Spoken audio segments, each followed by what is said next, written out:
Let me show you another case. Think about how you would handle this case in your office.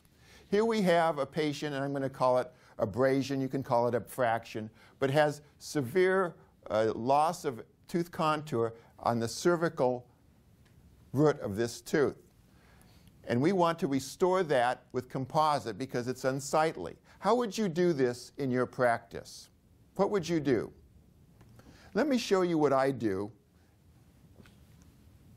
We take border molding wax, we dry off the tooth. This is after anesthetizing the patient while you're waiting for anesthesia.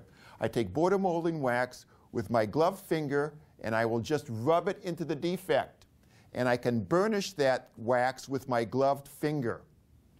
And then, after I've got it smooth, which takes less time than it took me to tell you about it,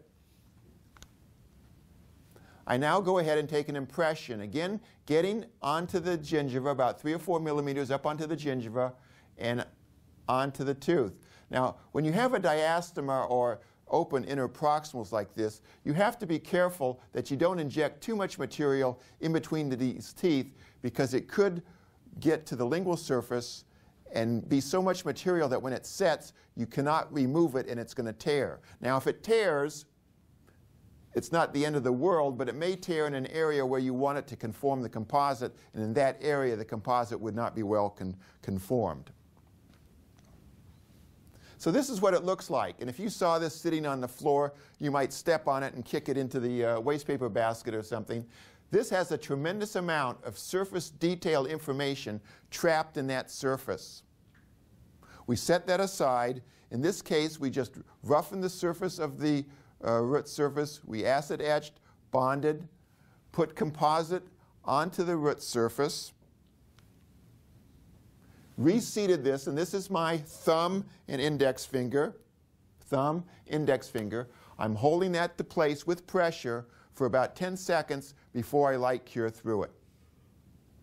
Now think about how you would handle this in your office. And now look at the picture. This is immediately after curing. We have some flash at the cervical, but it's supragingival because when we push on this custom matrix, we push the gingiva around the neck of the tooth. The composite does not go subgingivally. And this composite is cured and is hard. It may not be completely cured, so I may cure it again because I'm not certain about how much light went through the custom matrix impression. We remove the flash. I want to show you the before picture again, and now the after. Now, how would you do this in your practice? This is very easy to do with this technique because all the shaping and conforming of the composite is mainly done with your custom matrix.